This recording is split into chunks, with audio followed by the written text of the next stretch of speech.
And welcome to Social Confoes, the 11th edition of Social Confoes. I usually say good evening, everyone, but there might be some people watching say good morning too, because Diego, we have our first guest. Experience this tonight because we're still on Tuesday, but our guest is already on Wednesday. So kind of gonna be fun talking to somebody in is it March 24th? Yeah.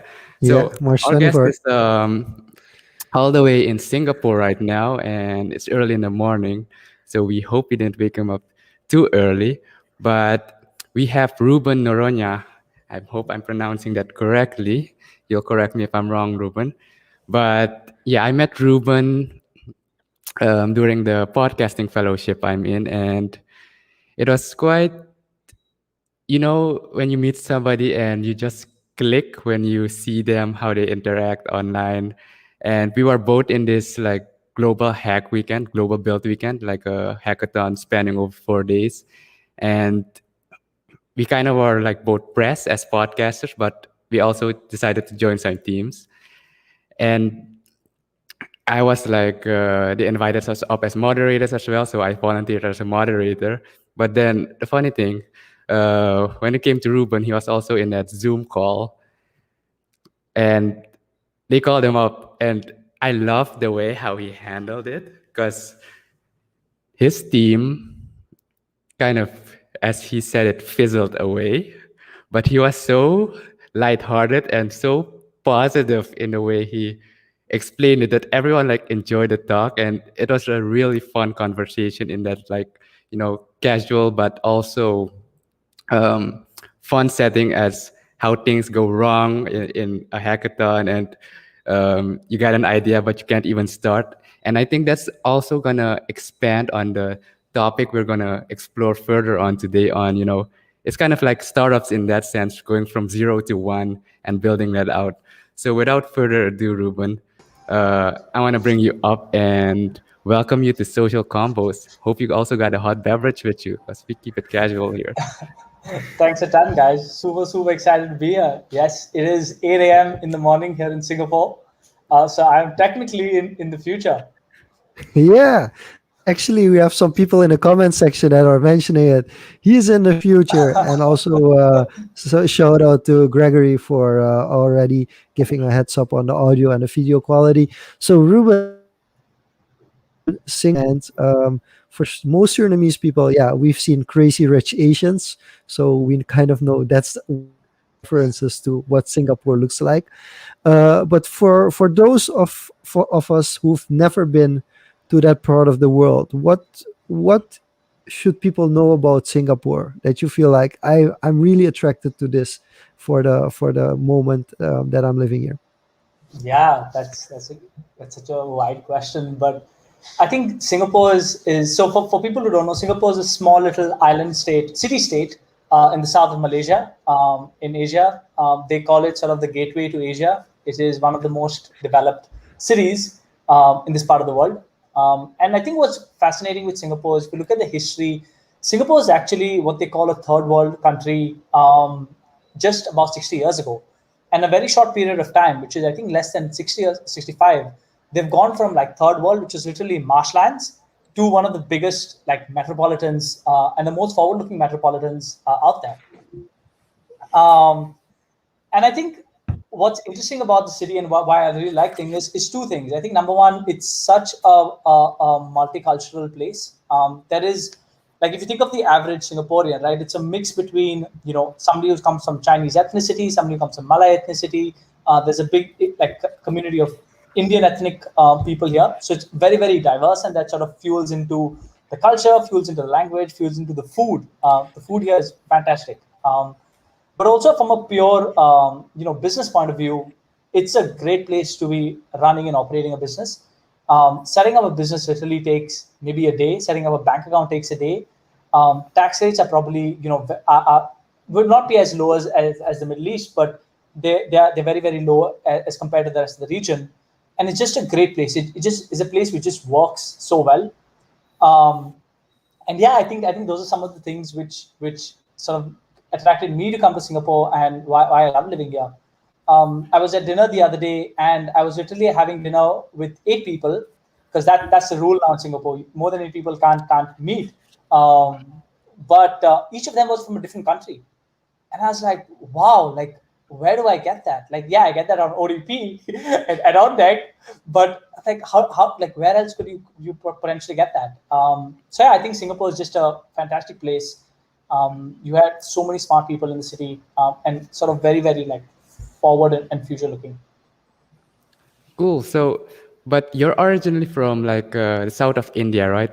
Goa, if I remember correctly. Yeah. And I've heard great things about Goa as well. Beautiful place by the coast. So, what triggered you to move to Singapore in the first place? Because you were already like running a startup of your own in India, Yeah. and um, reading some of your backstory, sold it off, and then got hired by another startup I think, based in Singapore. And Yeah. was that the main reason you moved, or was there another like specific trigger? Oh no, it was really random, yeah. Like, truth be told, now and when I look back and I'm like, oh yeah, I wanted to move to Singapore. It's a great place. It was absolutely random. So I was, of course, born in Goa, which is on the southern part of India. It's a beautiful, beautiful place. For some reason, actually, for not for some reason, my mom and dad thought I would get sort of, me and my sister would get a better education if we moved to a slightly bigger city. So we moved to the north of India, spend most of my time schooling and growing up there. And that's where I went to my first job. I started my first company. And then towards the end of the company, when we were like exiting the company, there was this interesting opportunity of the startup doing things in Southeast Asia. So they weren't really in Singapore at that point of time. They were in Bangkok and Indonesia. And I knew somebody at the company. I'm like, this would be cool. Like, whoever thought that I would land up in Thailand or Indonesia to work, right? That's absolutely crazy. So I'm like, let's give it a shot. And that's how I landed up in the region. And then over time, the headquarters moved to Singapore, and they were like, why don't you move to Singapore? And I'm like, sure, like, okay. Why But not? why not? But no, Diego, there was no plan. Like, yeah, I was just like, okay, this sounds interesting. Let's do it. Yeah, sometimes stuff like this just happens and it lines up. But before we explore Singapore a bit, I want to talk a bit about your like first startup that you started with your friend, and you mentioned you guys exited. And here, like the startup ecosystem is in Suriname at least. Not sure how it is in Asia. It's not very like what you usually see in the media with venture Yeah. capitalism, acquisitions, all that, business and economic language. So, could you walk us through how that was for you in India in your first startup, and what does exiting actually mean in that Yeah. sense? Yes, good question. Yeah. So I think the first caveat is that I don't think any startup ecosystem is what the news says it is. That's like the influencer version of what real life looks like. I think that we realized that when we were running a company, and we're like, every day there was this new company raising capital, and we're like, what's wrong with us? Like, why aren't we raising capital? Like, literally every day there was a news of somebody raising capital. So I think one thing we realized when we were building the company, it was called Nivasa, and Nivas in Hindi means a home. So for context, the company we were trying to solve for co-living. We would take up large apartments, break them into smaller units, not break them, but like we would divide them into smaller units and sort of sublease them to people like you and me who were moving from smaller towns of India to Delhi and Gurgaon, which was where we were operating. Because renting an apartment, finding an apartment, and especially nice apartments is very, very hard. So think of this as like the WeWork for residential property. That was sort of what we were trying to build. Um, to your question on what an exit means, so we had essentially been doing this for about 2.5 years. wherein we bootstrapped the business. And what that means is we were essentially profitable. We were a profitable small business, just like any other business. And that's how business should be profitable. But anyway, we were doing that business. And about 2 years in, we made a couple of decisions wherein we wanted to sort of, raise venture, we wanted to scale faster. And those didn't really pan out because that wasn't really, in sync with what we had, how the business was evolving. So we reached a stage where we're like, we don't see ourselves doing this for the next 10 years of our lives.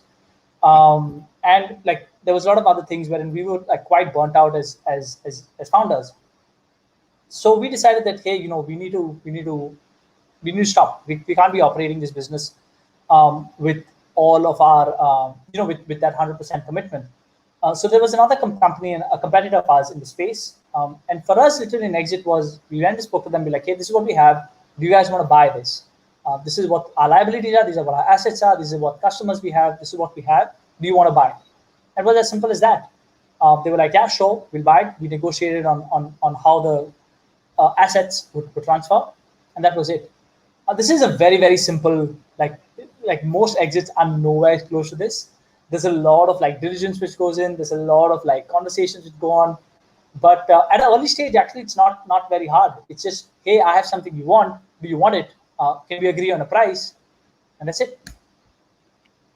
That's interesting because in general, people are really, and especially in Suriname, I've been asked once to buy up a company that was exiting, and I was looking and I was like, yeah, but I don't see the unique selling point in what you're trying to offer me. There's nothing, and of I think you were in a better place because you actually had spaces or actual places and clients that were already profitable.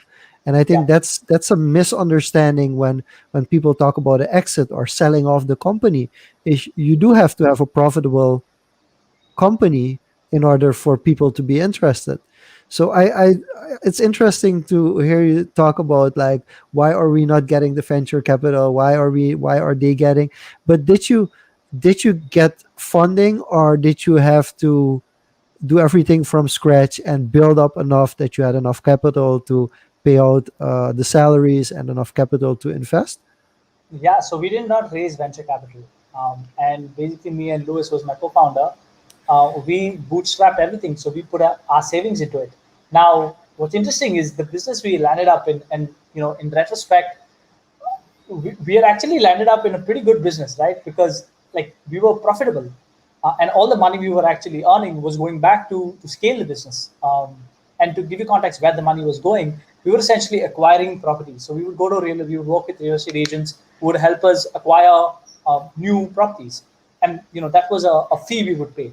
We would also invest in furniture. So, and that's sort of wherein we would take in assets, we would buy furniture, and you can imagine a typical VC is like, no, that's too asset heavy. You don't want that, and I get that. But from a pure business minded point of view, the return on investment on that furniture of mine was amazing. Like I was recovering the cost of my furniture in 1 year, and that furniture would last for 5 years.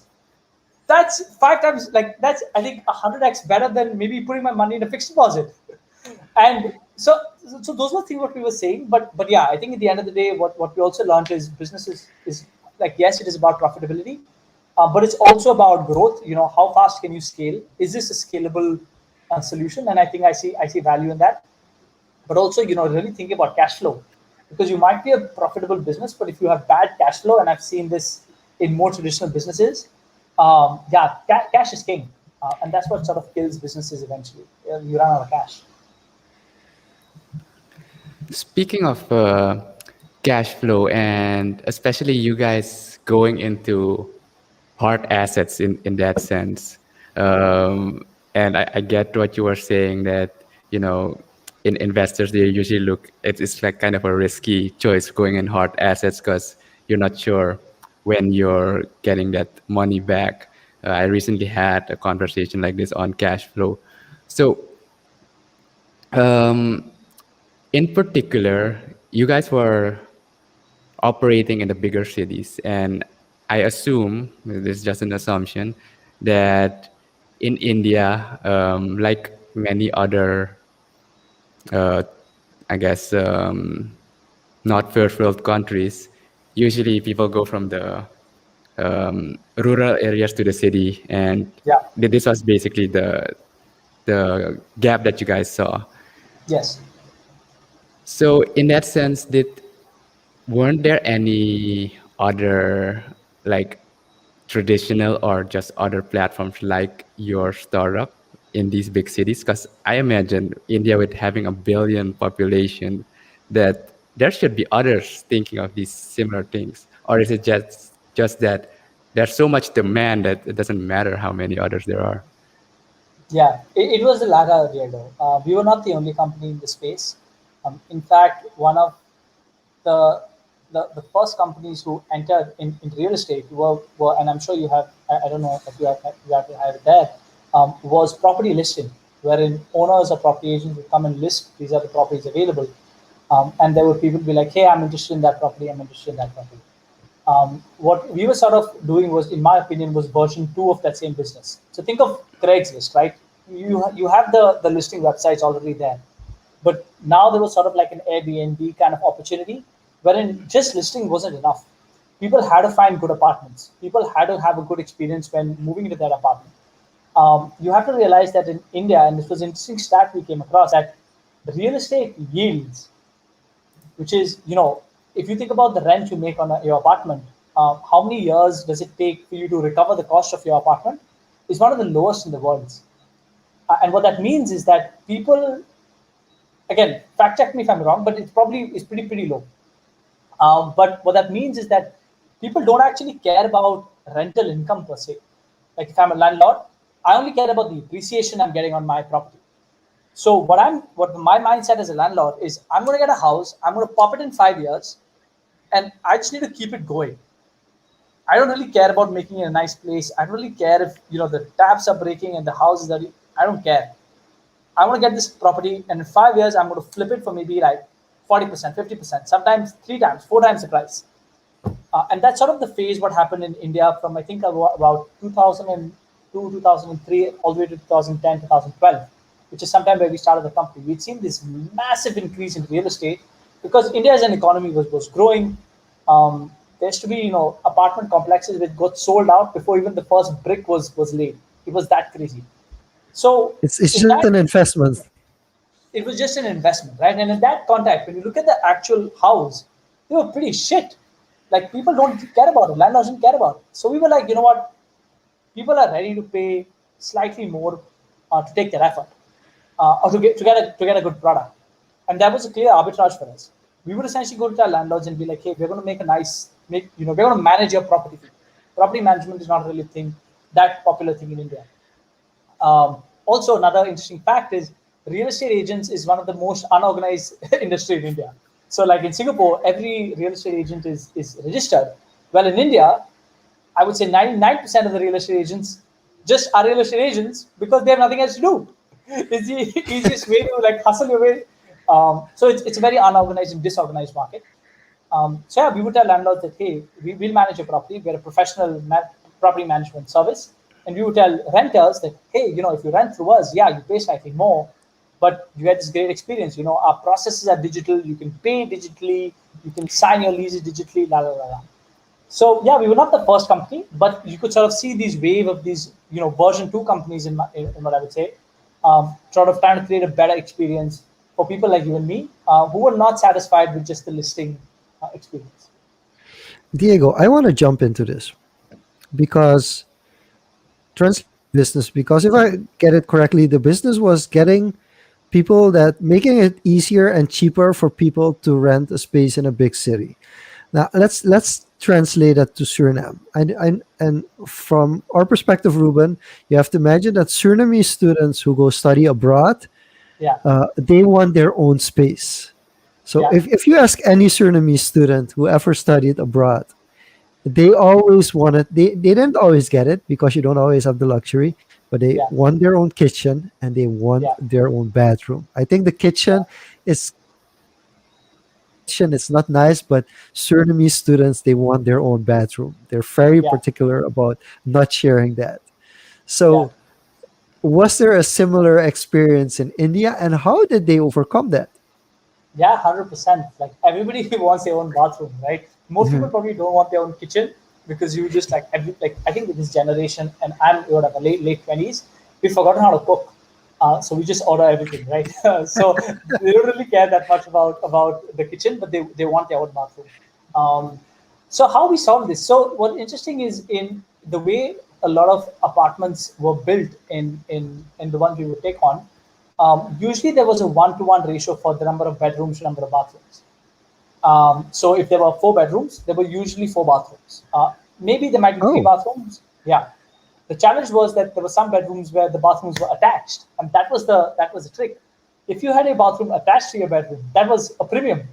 So what would happen is, say I took up this a 4 bedroom apartment, right, and say it's arguably $1,000 a month. It would not be an equal split of rental. So if there are 4 people living there, and that's very common, the person who gets a better room would either be bigger or would have an attached bathroom, would pay more rent. And at the end of the day, I think people have to weigh on what's most important to them. Some people are like, you know what, I don't want to pay the extra $100. I'm going to go buy alcohol, and that was important for them at that point of time. Um, One interesting thing, though, I realized through this experience is we were essentially targeting young individuals and young working professionals, which are people who are just out of their first jobs.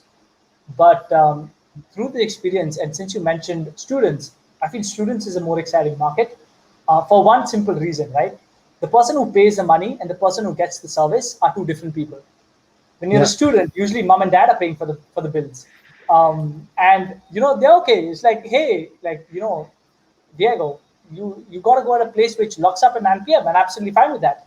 Diego would never pay his own money to be locked up at 9 p.m. right, in like a hostel or kind of thing. But mom and dad will be like, yeah. I'll play premium because they're taking care of Diego.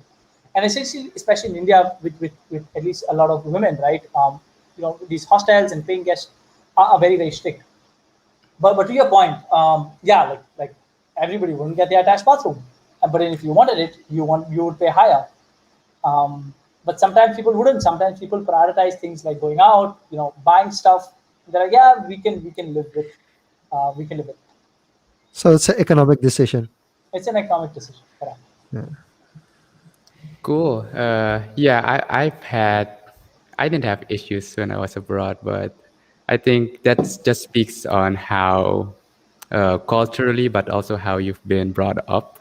That's factored into that, and I think the bigger picture as the bigger culture in general has an effect on that.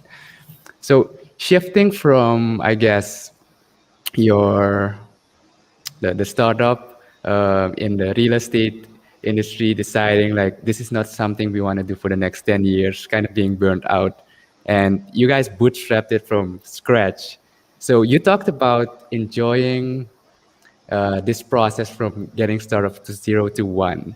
Could you first explain what going to 0 to 1 means, and then um, when do you decide that you've determined that you've reached that 1 and then you're no longer a startup?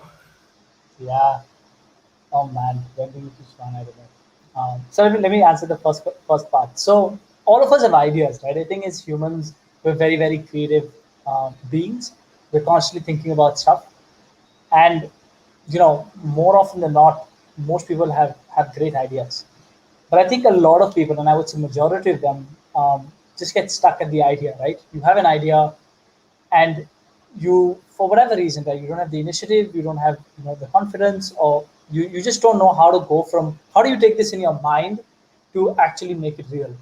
I jokingly would tell people that I wish you could just see what is happening in my mind, like what's happening in the canvas of my head, and I wish you could just understand that, because then life would be so easy.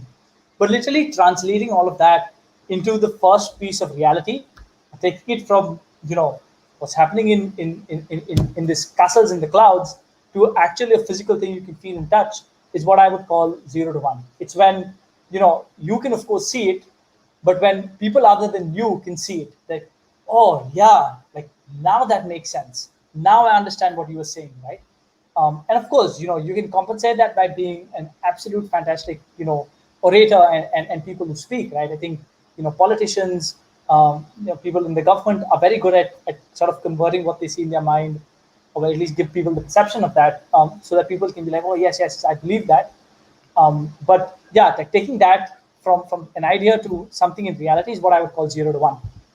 And on a more tactical level, what that means is, say, you're running a company, right? Diego's running a company, and he's like, hey, Ruben, I've been thinking about, expanding, or I'm thinking about, starting a new podcast, right?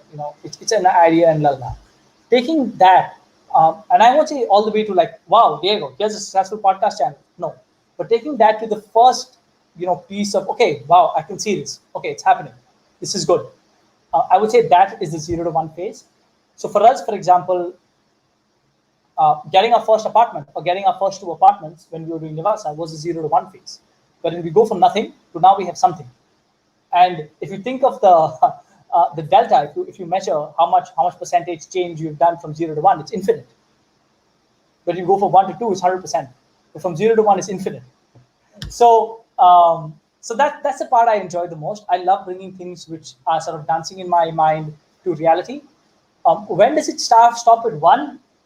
That's a great question. I thought I was 0 to 1 in my previous company, and when at the peak, I had almost 100 people on my team, and I still thought we were at 1 because it was just like so much more to do. Like we are like still 1% done, like so much.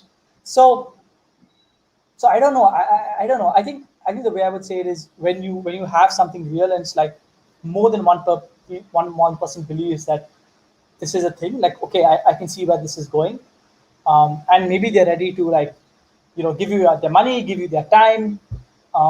Then I would say, yeah, you probably reached 1. But yeah, 1 it can be elongated very, very wide to what your end objective is. Okay. I do want to jump back to Singapore in a bit because I think it's somewhere related. I'm gonna Yeah. give a couple of quick shout outs to Joseph. Thanks for joining in. What's up, guys? And also Theo joining in from LinkedIn, giving a big up. And then there's some questions. And to introduce those questions, I jumped out of the screen earlier because I had to get this book. I don't know if if Oh, you guys are familiar with this one. What's the yeah. title? From third world to first. Yeah, I haven't read this, but yeah, I'm sure it's a pretty good one. So, Diego, am I? Yeah. So, this is one of the books that they say like it's a definite read for some people who are interested in do you go from a third world country to actually a developing country, because it's the story of almost like one person's vision how to get a country out of that of periphery and into the center of business. So that's one thing. But in one of the things that you really, and that's what we in the pre-call we talked about it is a little bit how competitive Singapore is, and how actually it is a gateway in Southeast Asia for business. And then it jumps into a couple of questions. I'm gonna read the questions out that Gregory and Seth had in the comments. So Gregory mentioned, I heard Singapore has a lot of economic freedom, but little cultural freedom. So no freedom in speech, for instance. I fully understand it. And then also elaborating, economically free, but socially authoritarian. And then somebody else joined in to say, rumor has it that it's hard to get kids with foreign passports into good schools over there because nationals get a priority. So as you are actually an expat in that sense of the word as well, have you noticed this? And can you give us like a little bit of benefits analysis on what this actually means? Yeah. So to most of the comments there, it's correct. I don't know the part about the kids with foreign national. I don't have kids, so I won't be able to comment on that. But yeah, like for example, protesting in Singapore is not allowed. You're not allowed to do a demonstration without getting a prior permit.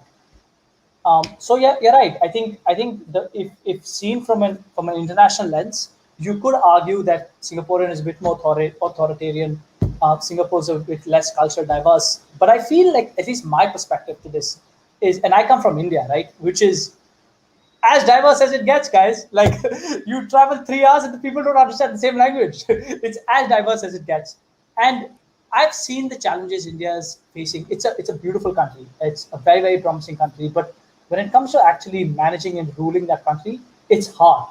Because think about this, right? You have people in different parts of the country. We, I think, have 28 or over 20 official languages. I speak two languages, Hindi and English. But there are so many, like, there are so many parts of India wherein I can't even communicate to people. How does one sort of manage and you know politically run the country when you have such diversity?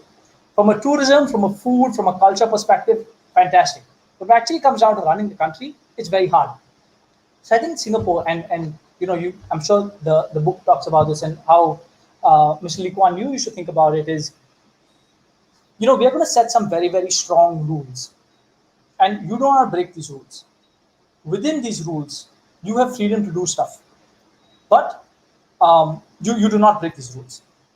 And and that way, I think you can argue that yes, setting those rules it's authoritarian, but the other lens is like, if you let people do whatever they feel like, is that really good or not?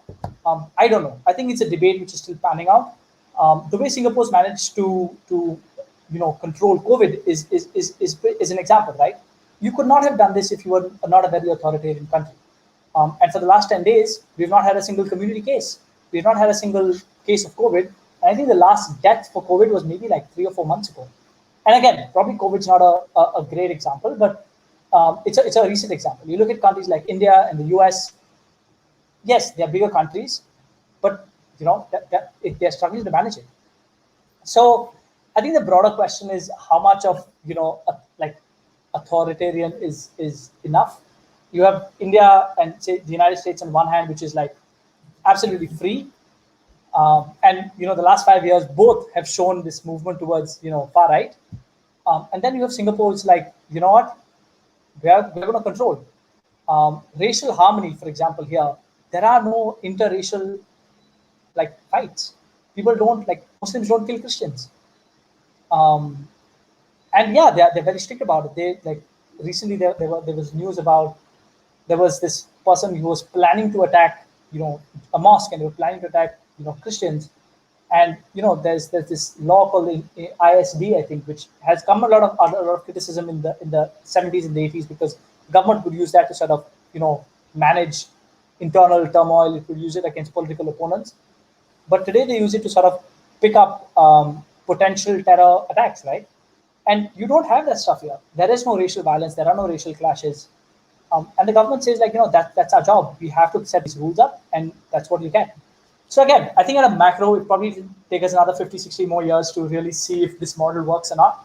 But yeah, it is more authoritarian, and the benefits are things like I mentioned, right? It's the easiest way to do business. There's no ambiguity, right? If I need something done and I follow all the rules, I know I will get it done. Like India, for example, it would happen maybe like 20% of the times. The remaining 50% of the times, I will probably have to bribe somebody along the way. And in your mindset, if it's like, that's just the cost of doing business. Like when we were in India, we're like, that's the cost of doing business. If you pay tax, think of this as a tax. That's how the country functions. Okay. Yeah. In the US, people just call it lobbying, right? It's another way of that. So I think it's a debate. I don't know. I'm very happy. Personally, I'm happy giving up some of my, quote unquote, freedoms for the benefits I get. I think, yeah, there's always a trade-off in that sense. If you look at how countries are run from authoritarian to democratic to, from what I've heard, there's even a level of meritocracy there, and they put you in the positions based on merit on what you've achieved. But Yeah. I quickly want to follow up on that part on the diversity aspect, because Rowan had an interesting follow-up on that. So from her research, he seems like whiteness also seems to be prioritized. How does that affect doing business? And I know you also mentioned that the Western countries, first world countries, where I guess the whiteness is prevalent, while she says they get prioritized, it's also hard for them to establish business aside from the quick setup. What's your take on that? Yeah. So I don't think in Singapore anybody gets prioritized. Everybody's treated equally. So if I and Rohan, who have asked the question, were to come up and meet all the requirements and apply for to set up a business, they could do it. So by the law, it doesn't make a difference. Yeah, as Sorry. a quick follow up to that, because she traveled to through Singapore, I think, and she noticed that just at the airport, she noticed kind of this different that lighter skinned people and people with darker complexions worked in a kind of like different Yeah. roles. So Yeah. maybe that's just a coincidence or not, but Yeah, Yeah. it could be a perception. I think this to because we can discuss this from I think Ruan also has a scientific side to it as well and a research side to it, but it. I'm not sure whether or not this is prejudice, but I think let's flip it to another scenario. Whereas you are somebody coming from outside of Singapore, and you're not considered at all light skinned. So in the Western world, Yeah. so tell us from your perspective. Did you feel that you had to work harder in some cases, or do you feel like no? Not only from a juridical perspective, I was treated fairly, but also when it comes to the opportunities that I get. Yeah. So see, I think to most of the points, um, I think this, of course, like I won't say Singapore is perfect. You see challenges here. Interesting like debate which goes on is Singapore. If you think of the ethnicity split, it's majority Chinese ethnicity. I think 70% is Chinese, about 20% is Malay, and maybe like 10% is Indian. And they keep jokingly saying, and this is public, is is Singapore ready for a non-Chinese president? And most people are like, nobody gives a straight answer. So again, I think that like you have to understand that it's a young country. I don't think there's like if you compare racism and actual prejudice and sort of use what's happening in the U.S., see what's happening maybe like India against the Hindus and Muslims, we are nowhere as close to that. Is it ideal? Probably not. Like when I go to the cab, a common question I get asked is, "Hey, are you in IT?" Because most brown people are in IT. And I'm like, no, I'm not in IT, but I'm in tech. He's like, oh, okay, okay, okay, okay. So I personally have not like I have not even felt an ounce of racism here. I don't think opportunities have been reduced. Maybe it's my naive thinking. Maybe it's my naive reality. But I personally have not faced anything. I don't think like opportunity is like I suffer for lack of opportunity. Maybe because I'm in sort of in that educational strata, which you know is educated. I have a college degree. I've done some stuff in the past, so maybe that plays a role. But I won't say Singapore like scores 100 or 100, but if you were to score, say, it would let's look at it in relative terms. Right? It would probably score 2 times better or 3 times better than what's happening in the United States. Um, so yeah, personally, it's been fine. Okay. Diego, to your meritocracy point, what's an interesting fun fact is the smartest kids in Singapore. Guess where they go? They all work at the government. The government makes it a point to hire the smartest of the smartest in Singapore. And like that, I don't know many other countries who do that. So it is I think it's brilliant. it is one of the it is a very very meritocracy country, and yeah, like if you work hard, and that's sort of what it was built on. You work hard, you put in the effort, you will get rewarded, and that was sort of the Singapore identity. Now, of course, like we've gone from third world to first world, so there are a lot of other challenges the country faces today, like cultural and freedom of speech and things like that. But I think just like any young country, it'll figure its way out. yeah, and I guess I just do feel like yeah, just to Try, add, Diego. um, so from a research perspective, and I think you come with a unique set of backgrounds as well. But thanks for pointing this out, Rowan, that we have to be cognizant of our privilege, and of course, there's research being done. But what we can ask Ruben is from his perspective, from what he's experienced so far. Yeah. But Oh, I'm absolutely. siding with See, Ruben. No, I'm yeah. siding with Ruben on this, and I'm gonna give. I'm quickly gonna jump into the hire the best people for the government aspect. This is something that we have to seriously consider as well, because in I think in certain Nordic countries, like in the north of Europe, they have a system as well where the best students become teachers, and I think that's a brilliant concept because not only do you get people who are actually great at their job teaching the best students, I think that's a very brilliant approach, but also it not only from a meritocracy perspective, but just in general, I think it's a really good approach. And also, I think I like Ruben. I like what you're saying because I do want to point out that you have a chip on your shoulders in the sense that you when you left India you had already you had achieved something in life. You knew that you were going to succeed wherever you were going in the world, and I think that's important to point out to the people Oh, 100%. No two ways about it. I think, You're chopping out, Jean-luc. Um, yeah, you're back. So I think, could you repeat that last part? Yeah. So the thing that we shouldn't forget is that if you had success, if you know how to go about business, and we had the talk with about self confidence and self efficacy. If you know for a fact that you are capable of doing things, and you're put anywhere in the world, you will succeed because you already have the idea that it is going to work for you, and then all of a sudden things like a race, ethnicity, where you're from. It doesn't matter as much because you already know, like, if I'm going to abide to the structure that's there, of course. And this is something and this is why I do want to point it out. And when I went to the Netherlands, I assimilated. I'm not saying you should always do that whenever you go to a country, not try to only integrate, but also try to assimilate.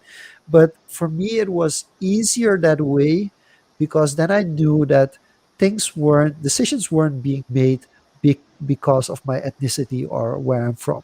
And of course, I got the occasional like people looked at my skin, and it's funny because for most Vietnamese people, I'm quite white, and for most Dutch people, I actually am quite brown. So, but I did get the occasional like, oh, you have curls in your hair and you're brown, so you're not going to university. And then when I told them I was a university student, they were like, oh, okay. So they were kind of surprised that the level that of education that I was at. But for me, it wasn't an issue because I knew I'm in another country. There's a different set of rules. I have to abide to those rules. Otherwise, it's not going to work for me. So I do want to yeah. point that out, and I mean, you're going to Singapore because you're going to have a certain huge advantage. We would live for a day that we could open a bank account within a day or start a business within a day. Um, I'm not gonna lie. In Suriname, it's possible if you have the right connections, and probably in other countries as well. Yeah. And not through nepotism, but just through having the proper connections, you can get it done. But it's really really hard. And we if you're gonna go to a country where you have that benefit, you're gonna have to adjust to the system. So I am siding with Ruben on that one. Yeah, yeah. I think yeah, it's not perfect. And to what Rand was saying, I'm absolutely sure. I'm sure there is a lot of research. Like another interesting fact, which is really disheartening, is you go to like what they call hawker centers where they serve, like it's large food courts. It's really unfortunate, but most of the people who are cleaning dishes are old people. I've never seen that anywhere else in the world.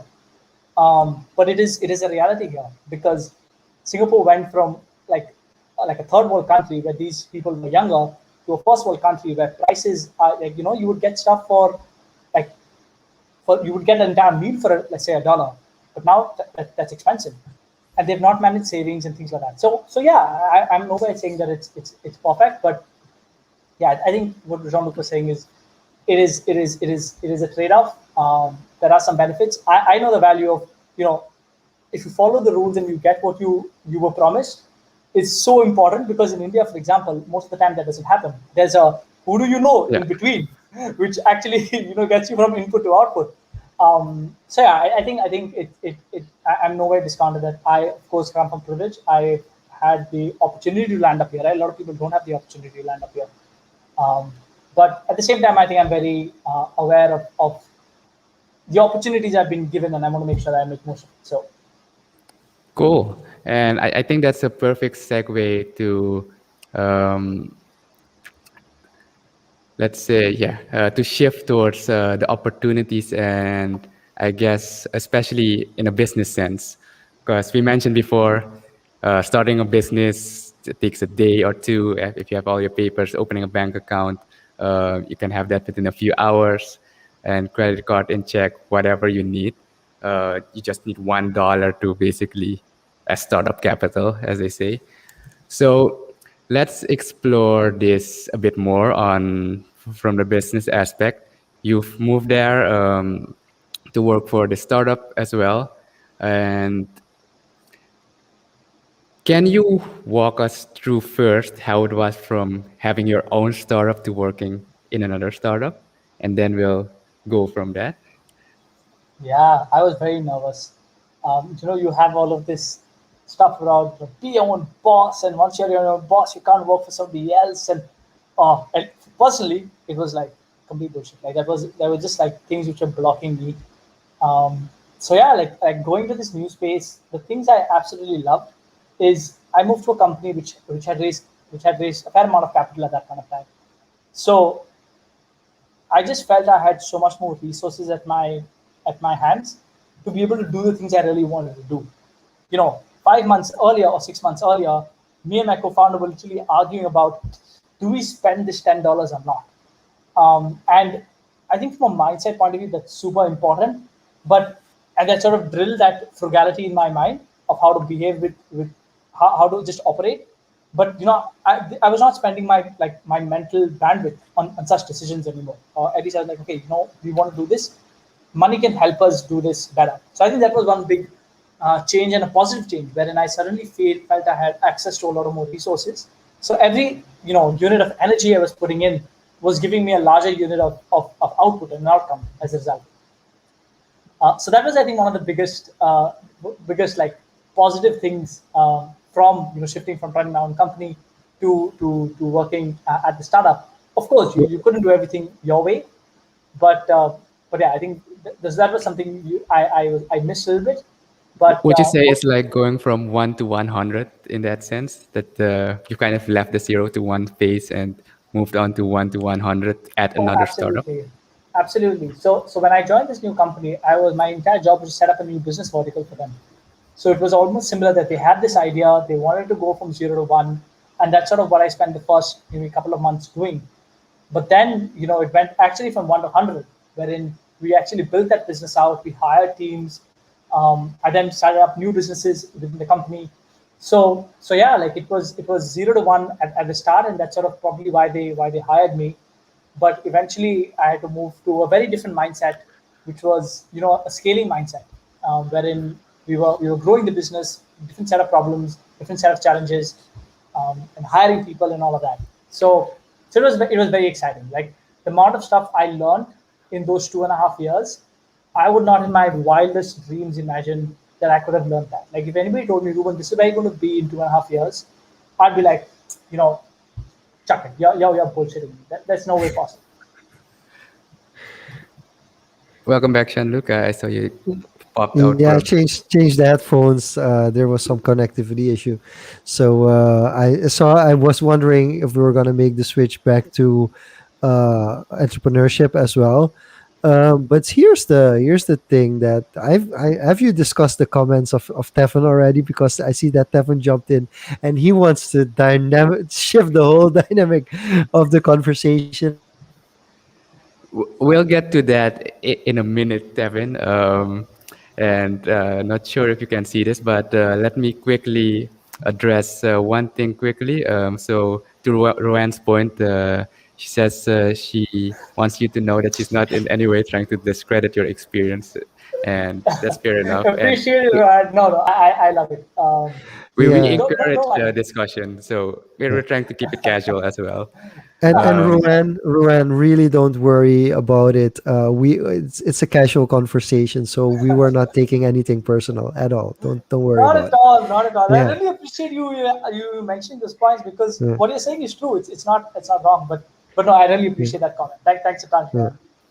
Yeah. all right. So before we move to what Devin's mentioning, I just want to stick to the startup phase a bit, just to not lose the train of thought. Yeah, building out this new vertical, going to 1 to 100, spending 2.5 years here, and I imagine you learned a lot. So can you, I guess, two top things that come to mind from that experience that you've learned at this new company compared to your startup? Yeah, I think the first thing for sure, Diego, would be how important it is, like how important teams are. I before I joined this company, I thought you had to be a smart founder. You needed a CTO. You had to be like tech, right? You needed capital, and I think why all of that is important. Through my experience at my previous company, I realized that the single thing which makes or breaks companies are the people who work there. And putting together a team and a really, really good team is by far the hardest thing to do. And I think that's the single you know, most important thing which decides success or failure of a company. So I think that's one thing I realized. And we at Ziringo, for example, I was fortunate to have like those are the smartest people I've met. Um, Getting them is hard. Keeping them is even harder because these are like highly talented people, right? They are there, including myself, right? They're there to grow. Like they're not like they could have been running their own companies, right? So they're here to grow. So creating that environment, which is allowing everybody to reach their full potential, is very very hard. The bar is very high. When I eventually was growing my team, just to keep up with my team, um, it was just like pushing me to be better every single day. So I think that's one. Teams make all the difference. The second big thing I think I learned was, and I think my biggest takeaway from the entire experience was around people and managing people, is how, like, so for context, when we were at a company, the top 100 at the company, the top 100 leaders, went through this year-long, coaching program, which was basically designed to help you be, understand yourself better, so that you could just be a better leader and better manager. And I think that was another fantastic learning experience wherein most of us actually don't really take the time to pause and think about why we do what we do, why do we behave a certain way. I'm reading this book called Seven Habits of Highly Effective People, and it's sort of a lot of what we learned in that Yeah. Kofi. yeah, COVID. And Yeah. yeah, just like when you think about being a manager, right, and you think about leading people and you're responsible, um, like really changing your mindset. And I think this line puts it really well from a leader from the front to a leader from the back. So if you think of armies, right? Armies are led by the leader in the front. He's like, we go in that direction, everybody walks. We go in that direction, everybody walks. But if you think of, you know, like say Santa Claus, right? He's at the back. His reindeers are in front of him. He's like sort of be like, yeah, reindeers, yeah. I'll tell you what needs to be done, but you guys are ahead. So this concept of what some people use called the servant leader, wherein as a leader, your job is not to be the boss. That's sort of most common perception. That's what, when you have three people working for you, you're like, I gotta be a boss, I gotta tell them what to do. And if they're not working, I gotta make sure their work is done. That's one way to think about it. And I just learned that that's not a very effective way to do it. But sort of being a servant leader, being like, hey, Diego, for you to succeed, Jean-Luc, for you to succeed, what can I do so that you are successful, right? And if you're successful, I'm successful. Sort of switching into that mindset. And again, I think the caveat is this doesn't apply to all jobs. This doesn't apply to all organizations. But for organizations which I think there's this the guys at Netflix uses this term, has high talent density, bunch of talented people in the same room. You can't be a dictating boss. You have to be a servant leader. And I think that was another big takeaway for me from that experience. And it's much harder. It's Super hard. much harder to be a servant leader because you don't get to go your way. You don't always get to do the way you want, because in Yeah, the end you have so much talent, like you said, and there's talent, and if you don't do the right things to support them, they leave because they have so many opportunities elsewhere, and absolutely. you end up with the weakest links in that Correct. regard if you don't do anything about it. So Yeah, it's really, I do want to jump into to a couple of things you've already mentioned and a couple of things that you've given, and then Diego's going to ask another question before we head into the crypto space. But you mentioned bootstrapping, and I think it's important for young entrepreneurs to understand what bootstrapping is. You already discussed a couple of parts, but especially focusing on the people, don't think that having venture capital is the thing you need for a startup. But can you give us like one or two basic bootstrapping principles that you did that you felt like these things usually young entrepreneurs spend a lot of money on, and I really didn't care anything about it, and it ended up being a good decision. Do you yeah. have some cases for us? Oh, absolutely. Again, this is again contextualized to the kind of business you're running, but you don't have to spend on marketing. I think you don't have to spend on marketing on ads, Facebook Ouch!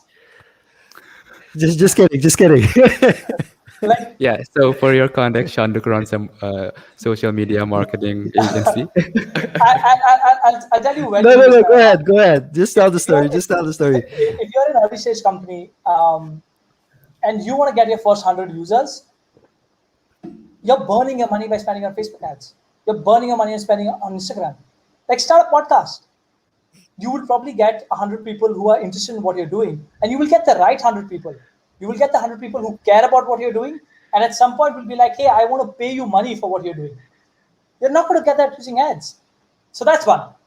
Like as you're bootstrapping and you're in that mindset, and again, I think when you're scaling, the first thing I would say is go raise money, because the only thing which stops you from scaling is you run out of cash. You don't want that. Once you've hit product market fit, you know what you're building, people want it, go and raise growth capital.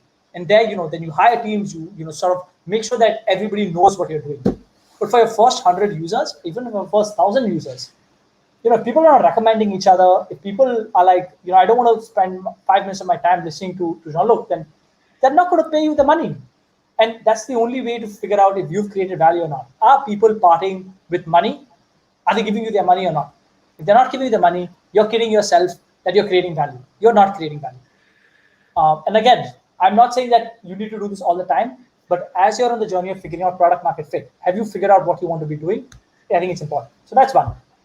Uh, the second thing is, I don't know if a lot of bootstrapping companies do that, but like spending on like office space. I Yeah. think even today, it's relevant to get office space. A lot of people are like, yeah, let's get an office. Oh, second thing, sorry, a better one. Don't register a company.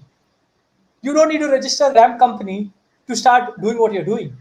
Like a lot of people like, oh, I need to get a chartered accountant, I need to register a company. Once you register a company, you need to do all of these filings, and you need to hire an accountant. It adds zero value to your business.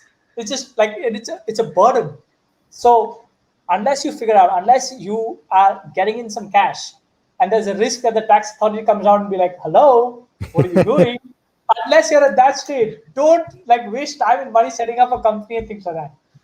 So I would say those two would probably be the ones where No, you but the third one is a good one. The rent space, especially in time of COVID. You know, yeah. especially in time of COVID, it's like okay. So and it differs. It differs, and we have to point out that people love your auntie energy, so we have to quickly point out that. But you're right, it differs in context, like it depends on what kind of company you have, but in Oh, some absolutely. cases if you don't have to rent office space, and this is indeed something you can instead of renting off office space, you can go to a fancy restaurant for 6 times a month for the same amount of money you would spend on an office space, and you treat your best customers, just to put it into perspective. So I think, yeah, Correct. these are sort of some great tips. Yeah, awesome. I think we're gonna sum that up. Ruben's auntie energy tips. What is auntie? Is that a thing? Yeah, Aunties? it's Because the here, for example, all the aunties are like old ladies. I think Seth should explain it.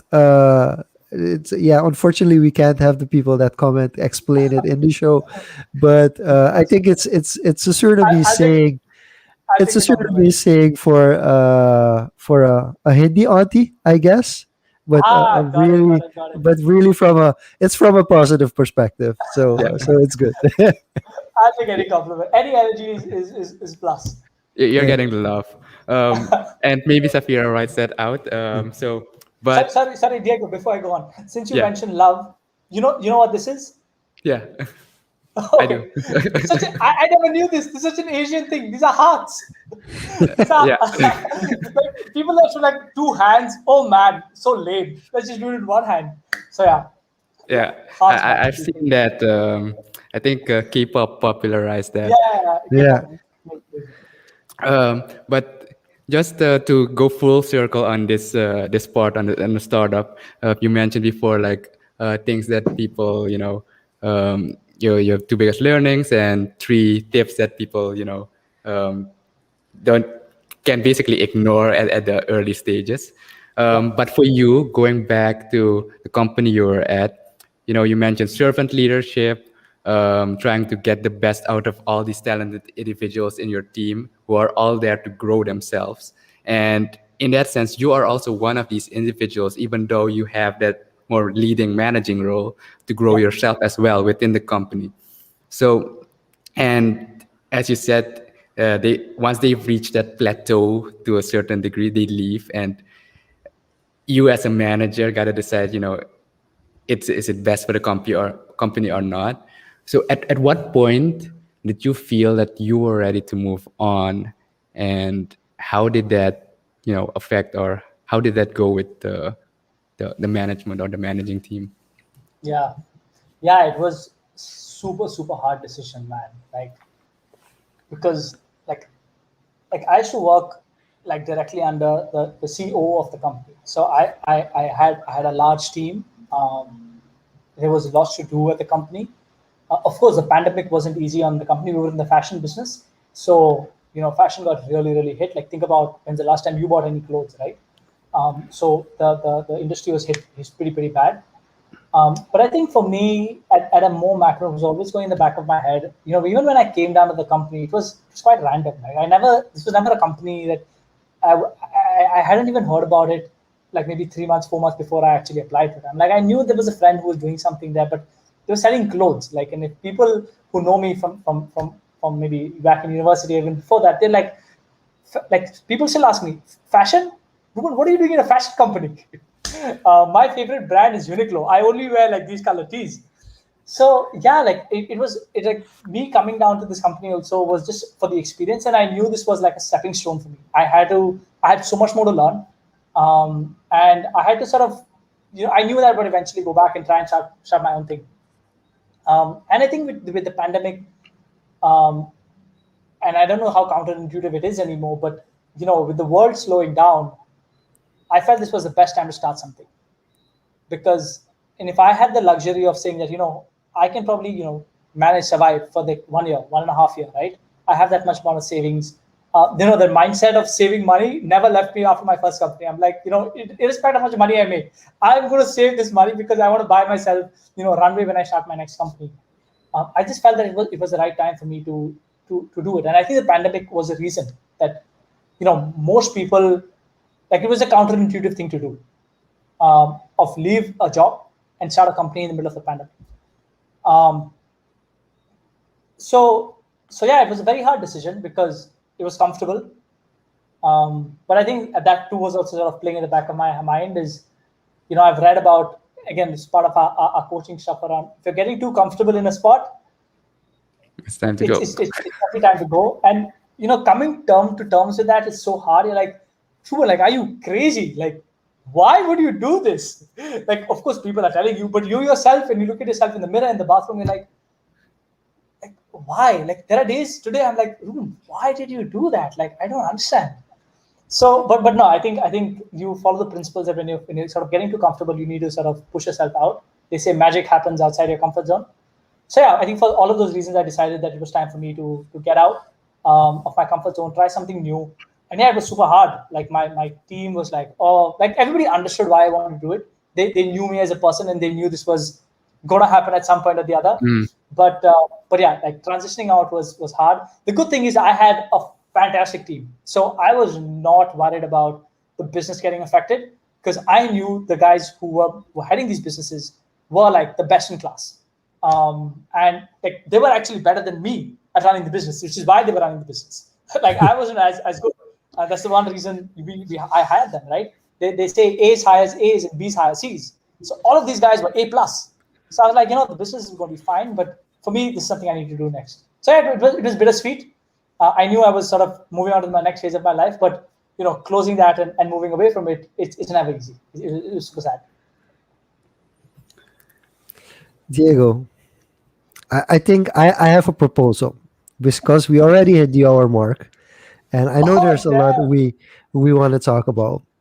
So can we kind of use quick fire questions for maybe 10 minutes to touch upon all the things that we haven't touched upon yet? Just do it in a quick fire form that we do get to know Ruben a little bit more, but we also get to talk a little bit about crypto, a little bit about music, a little bit about all the things that we haven't dipped into. What do you think? Yeah, I'm game for that. And if Ruben's up for it, let's go. So, Ruben, we're going to ask you some A or B questions. Both is not the option. Of course, we're gonna try to get you to answer a specific direction. I'm gonna go first, and don't feel if you want to explain why you chose an option, feel free to elaborate on it. So the Right, first one would be YouTube or Spotify. Spotify Okay. because it has Interest. podcasts. Hey, Oh, quickly on that, what's your podcasting platform of choice to listen? Uh, Is it so I split between Spotify and Pocket Case. okay? Yeah. Cool. okay. But there are new What random makes ones. I just want to check them out. I'll check them out on Spotify. It's too much effort to go into Pocket Case. But the ones which I regularly follow, they are all on Pocket Case. okay? Okay, so crypto. Um, which do you think will crash harder, or one already crashed?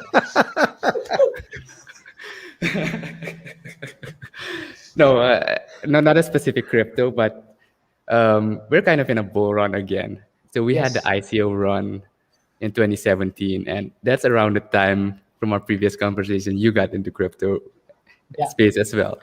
So seeing that boom and crash, and having this kind of NFT DeFi space run up again, do you think it will be as bad? Which will be worse, ICOs or the NFTs? So actually, I wrote an essay on this on which is literally titled "I was wrong. This is not 2017." Um, I thought that for the longest time when Bitcoin was at 12, when Bitcoin hit 15, when Bitcoin hit 30, and then it hit 60, and I'm like, Ruben, if whatever happens in the past, you cannot assume it's going to repeat in the future. It never happens. But yeah, I think the current NFT craze is a bubble for sure. There's a lot happening in the macro, wherein a lot of dollars which are getting printed are sort of getting funneled into Bitcoin. People can buy Bitcoin literally with 5 clicks, so it's cool. So people are doing it. But I think there will be a correction, no two ways about it. But I think what I was talking about in that essay is we've essentially gone from like we've made a step function change every time these bull cycles happen. So in the first 2017 cycle, yes, it was a bubble, but everybody suddenly got much more educated about Bitcoin, about the blockchain, and yes, a lot of us lost money, but we didn't lose those learnings, and that has sort of compounded, at least for me personally, over the years, which is why I've stayed in the sector. The same is going to happen right now. Creators like you and me have now sort of taken a step function change on understanding how they can essentially leverage crypto and NFTs and all of that. And it'll take us some time to sort of, fully capitalize on it. And maybe, in 2 to 3 years, we'll be doing this all over again. But yeah, I totally believe that there will probably be a correction. But will it go back to will Bitcoin go back to 3,000? Will Ethereum go back to $80? I don't think so, because I feel we've made a step function change on our understanding on how this world works. Okay. So based on that, You want to go into something, Jean-luc? I yeah, know.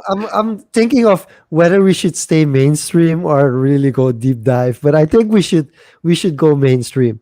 So let's keep it mainstream, and let's go um, Cardano or Ripple. Cardano, just because it has, yeah, Ripple's been going through a lot of like back and forth, and I think Cardano is just more like over the last, I think, 1 month. I don't know that much about Cardano, but I feel they're doing a lot. It's suddenly risen, I think, to the third most market capitalized currency. So yeah, probably. Okay, staying within this space, go deeper on NFT. Okay. So within the NFT space, which adjacent like industry do you see adopting first? Gaming or digital art? So I think there's Ooh, already like both these industries already have some amount of it, but Yeah. I think it's gonna get super exciting in gaming. Like the possibilities are mind blowing. Like the simplest example, if I'm playing whatever, say World of Warcraft, right, and I've leveled up to, I don't know, I don't play World of Warcraft, but hypothetically I play World of Warcraft and I've leveled up to 67, I can potentially sell that character to you, and you start World of Warcraft at level 67. You don't have to waste your time going up that bloody curve, right? Like you don't have to start the game from scratch. If you yeah. play Need for Speed, I can sell you a fully pimped out car for a price, and that's what sort of creates like are possible in the NFT world. So I'm just like, games are going to become micro economies. Like they're going to be economists just observing games and be like, oh, like this is like these are the laws it follows. So I'm much more excited about gaming. I'm gonna jump into this one, Diego, because I completely agree. I'm gonna explain why I think it's much easier for gaming. Um, my mom is a visual artist, and with art, you want to create one art piece. Like in exclusivity, that's what makes an art piece expensive. As soon as there are multiple of them, it's kind of devalues the art. And if you only have one of a certain item in a traditional art, in physical art, it is still, even if you can make multiple, because even if the serial number is different from the digital art, the fact that there are 10 pieces or even 10,000 pieces makes it a little bit more like but it's not as exclusive as traditional art. Whereas with gaming, there are there are many more dimensions that come into it. And I do want to point out, I bought an NFT pack, an NBA Top Shot pack this past week. I do want to point that out, and I'm gonna tell you, this is crazy. It's really crazy. I to give people, because there are some people watching this and listening in, and are like, yeah, but come on, you and a group of 5 people in the world are doing this. NBA Top Shot is a licensed NFT from the NBA, with licensed moments from the biggest basketball league in the world. And the last edition of packs had si, yeah 67 no 76,000 packs available. Close to 70,000 packs were available, and there were 300,000 people in line to get one. So just imagine that there's an NFT which there are 70,000 from. And you're thinking like, I'm easily going to get one because there's 70,000 of them. And then you get in line and there are 300,000 people in line, and you're number 125,000, and you realize like, wait a minute, I'm not actually ever going to possess this unless I'm willing to pay premium. at least three times the amount on a marketplace.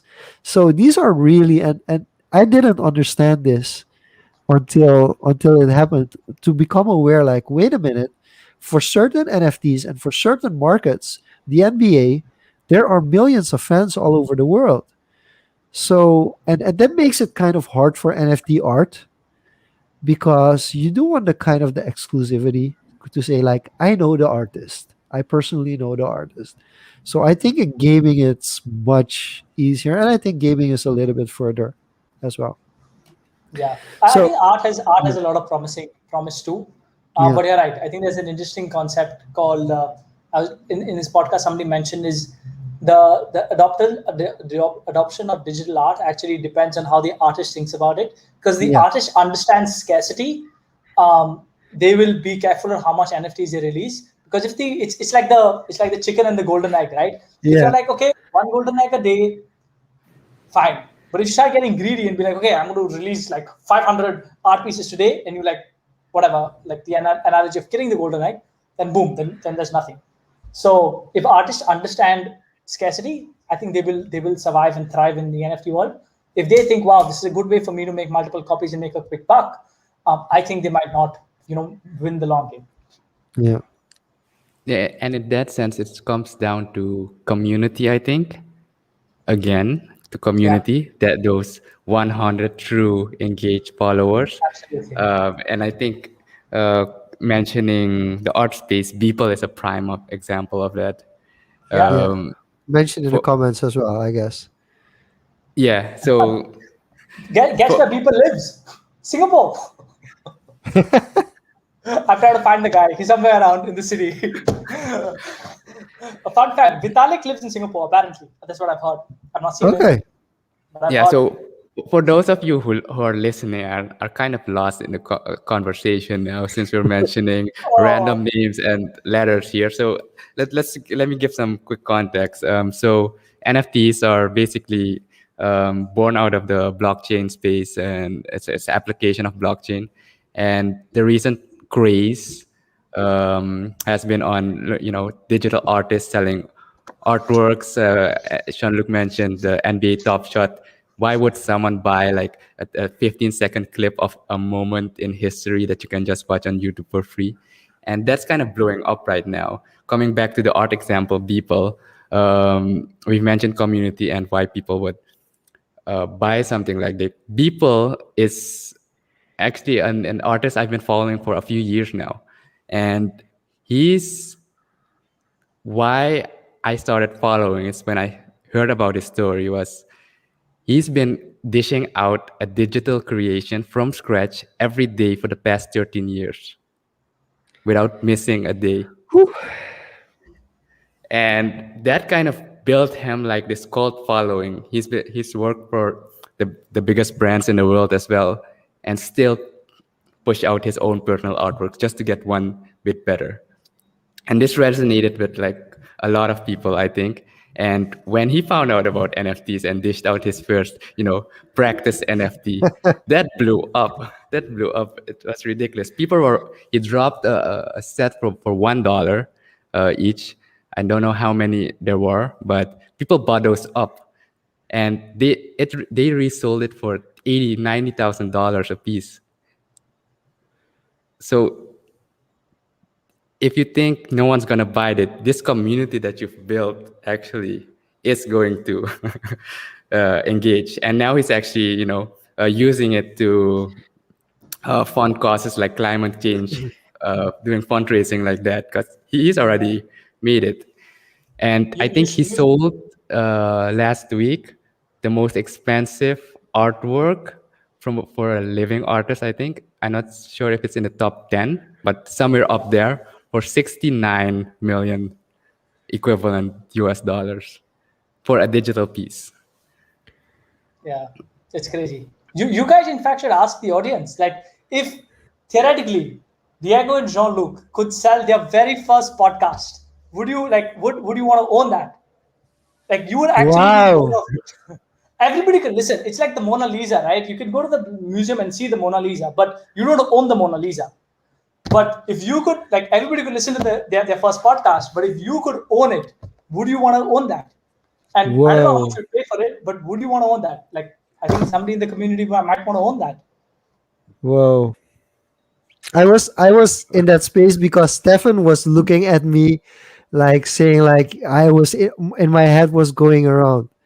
But having our own moments, and we're gonna have to of course change the name because it's copyrighted.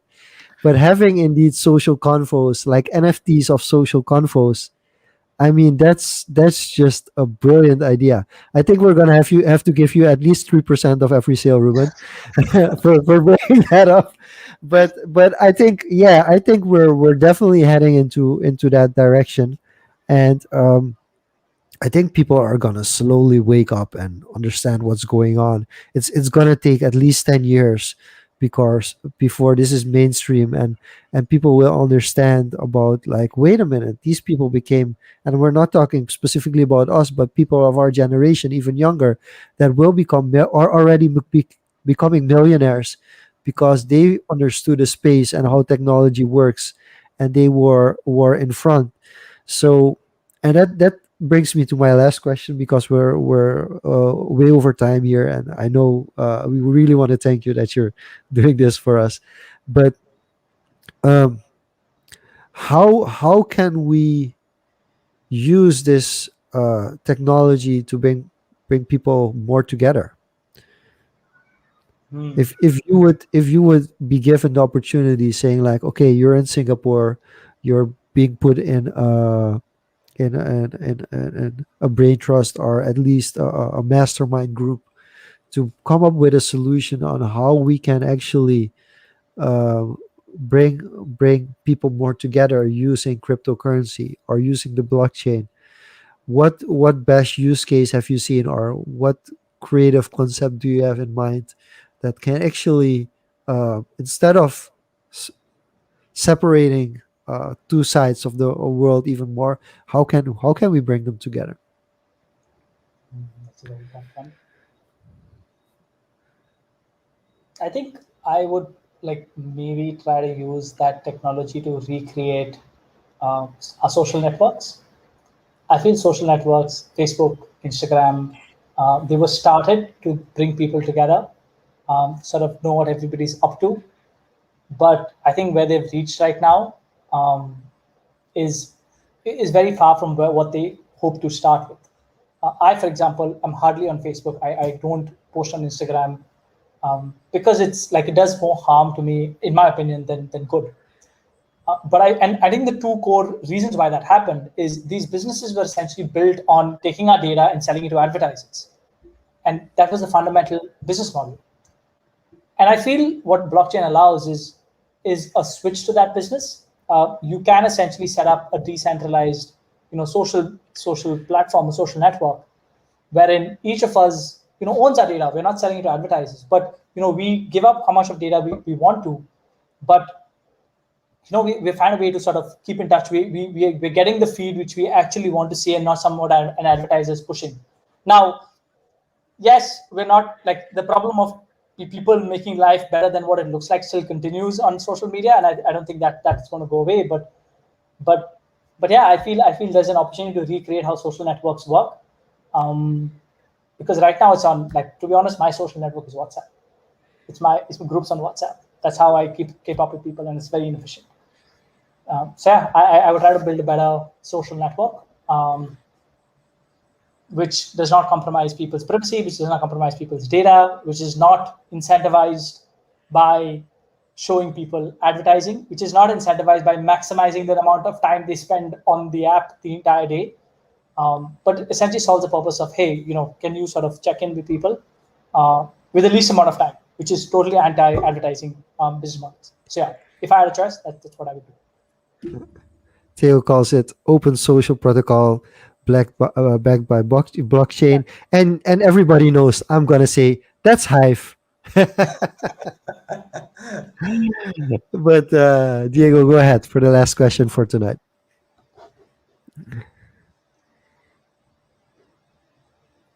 I think you're muted, Diego. Oh yeah, my Uh, bad. Yeah, so if you're not on Hive yet, hit us up later. But coming back full circle, you're at this next stage now. You've got the plateau, and you've built this runway. You're in one of the, I guess, best situationally, geographically places in Asia. You have access to markets, to financial services, basically an ideal situation to make the most of it. What's next for you? So I think the spaces where I'm most curious, and I think I would like to be involved over the next couple of years, is somewhere in the intersection of the creator economy. So like podcasters, I run my own podcast, and I sort of started that I think back in October just to see what this entire creator world is. I've been making music, I DJ, so I've sort of been like a creator for a lot part of my life, but never thought that was something serious. But now I see more and more people and the tools and infrastructure being built out to allow people to do that, right? And at least in Asia, and especially like I feel in most developing countries, there are always more people than jobs. So it sort of creates a more sustainable way for people to earn a livelihood, and it's getting easier and easier. So the create economy, crypto, I feel that is absolutely the future. I think where we are right now is sort of where the internet was in 1970, 1980. It's super hard to understand. Like probably only technologists really understand that. But I think in the next 10, 15 years, and we already see signs of it, right? There are going to be like applications built on top of it. The example I like to use is nobody really understands how Android works, but all of us love Candy Crush. So today's blockchain is where the Android is being built, but a couple of years there are going to be a lot of Candy Crushes, and I think it's still a very early time to enter the space. The intersection of creators and crypto, the entire NFT space, I think is very exciting. But I'm also quite passionate about higher education. It was also one of the reasons I signed up for OnDeck, because they're one of the few companies who are trying to disrupt what's happening in higher education and university. So yeah, to be honest, truth be told, I don't exactly know what I'm going to do next. I've been, toying around. I've been working on this project on the side called Rolodex, which the goal is to essentially help people stay connected with people they don't meet that often. And on the assumption that you're just tired of social media, and liking somebody's picture doesn't really mean you're staying connected with them. So I've been working on that project on the side. I've been running a podcast, figuring out, talking to people to see what I want to do next. But hopefully in the next 3, 4, 5 months, I have something more concrete. But right now I'm just, I'm figuring. What's the podcast name? Where can people find it? And you mentioned you're not really on the socials, but still, how could people connect with you if you want them to connect with you at least? Yeah, so my podcast is called Drumroll Reuben's Podcast. You can find it on Spotify. That's REUBEN_S podcast, where I talk to people who I've known for about 10 years about how their lives have changed over the last 10 years and the lessons they've learned along the way. So that's that. If you can find me on Medium, I write a lot. I won't say a lot, but I usually put a lot of my thoughts on crypto, what I learned at my company, on Medium. It's Reuben Noronha. I actually don't know what it's called. It's probably at Reuben Noronha on Medium. We'll drop it in a link. We can drop it in the link. I don't know if you guys can find it, but and yeah, you can find me on Twitter. I'm trying to grow my Twitter. I feel that's a cool place to be. But you can follow me at Noronha Reuben. I usually retweet. I don't tweet. I retweet about crypto, digital art, I usually retweet a lot of that stuff. But I'm planning to get a bit better on Twitter. Awesome. Thanks so much for being here with us, Reuben, and giving us the perspective on the other side of the world from the future. So appreciate that, and appreciate also staying a bit longer, because we know how this goes. We always go over time once the conversation starts getting juicy. So appreciate you staying here. For the people that tuned in, thank you again for tuning in, being engaged with us, asking the questions. That's how we, try to keep it social. And this episode will be released on Saturday on the podcasting platform. So if you have got friends who've missed it, refer it to them, or if you want to re-listen to it, the audio version or a more cut down version, that's going to be there. And appreciate it if you guys got any feedback. DM us, email us. The website's been recently updated with a newsletter section, so you guys can sign up there as well. We're planning to build that out and get some more, exclusive and more concrete content in that sense. Um, with that being said, Jean-luc, could you want to go through the comments one last time if we haven't missed anything, and then roll us out?